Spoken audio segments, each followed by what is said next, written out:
Hello, today I'm going to show you how you can turn your low battery mode off.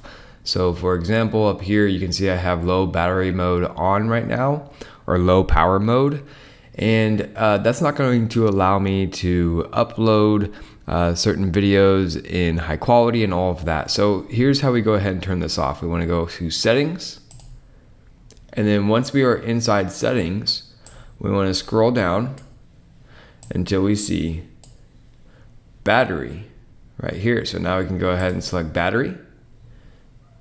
Notice it says low power mode. Low power mode temporarily reduces background activities like downloads and mail fetch until you can fully charge your iPhone. So what we want to do is just toggle this off, and now you'll notice that the icon up above shows that low power mode is now turned off. Hopefully this video helped you out. If it did, please like and subscribe, and I'll see you next time.